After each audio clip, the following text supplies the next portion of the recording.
Okay, let's unpack this. Welcome to the deep dive. Hi there.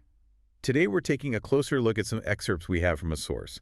It's titled Trump's Military Spectacle and National Protests. Right, and what this material really gives us, it seems, is a view of two, well, very different scenes playing out almost side by side. Yeah. You get details about this large military parade in Washington, D.C. under President Trump. Okay. And then descriptions of nationwide protests happening basically at the same time. So our goal here, our mission for this deep dive is really just to pull out the key facts, the nuggets, directly from these sources. Exactly. To help you understand both sides of this particular moment, at least as they're laid out in this material we have in front of us. Let's jump in. All right, so first up, the source really seems to emphasize the sheer scale of the event in Washington.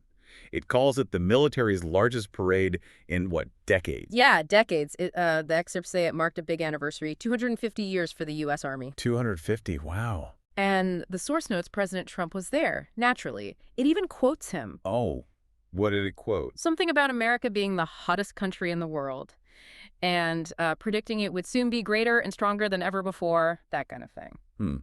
And the source gets pretty specific about the components of the parade, doesn't it? It does. Like, it mentions almost 7,000 soldiers involved, plus flyovers, fireworks, the works, basically. Right, the whole spectacle. And it makes a point of noting it fell on President Trump's 79th birthday. Ah, right. So a sort of personal milestone mixed into this big state event. Yeah, that's how the source presents it. It definitely paints this picture of a massive, very official demonstration, national power, national pride. And attendance.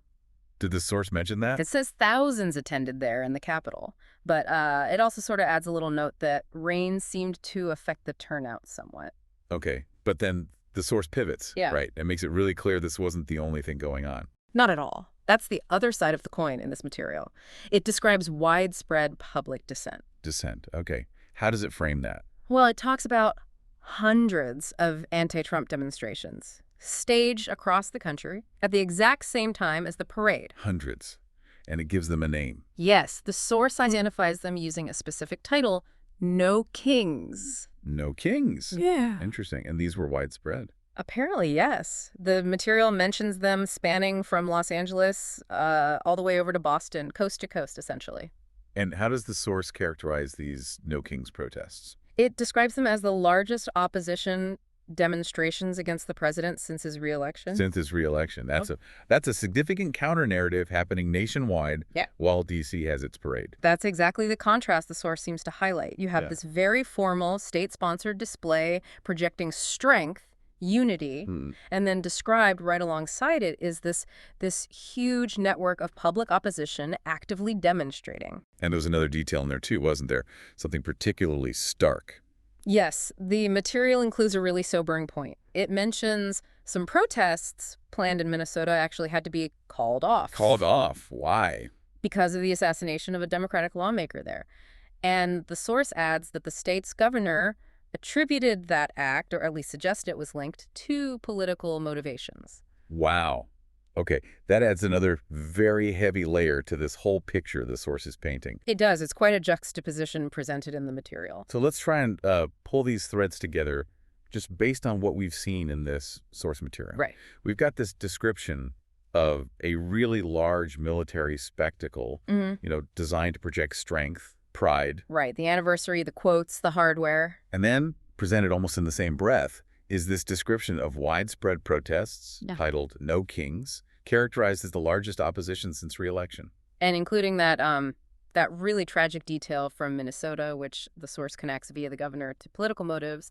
Exactly.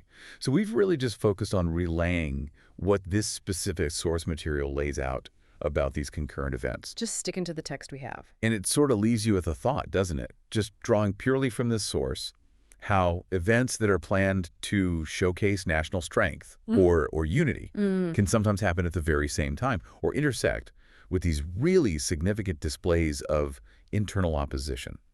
Or even, like the source mentions with Minnesota, moments of real tragedy. Yeah. What does this particular snapshot, just as presented in this source, suggest to you about maybe the complexities or the different currents flowing within a nation at any given moment? Something to think about.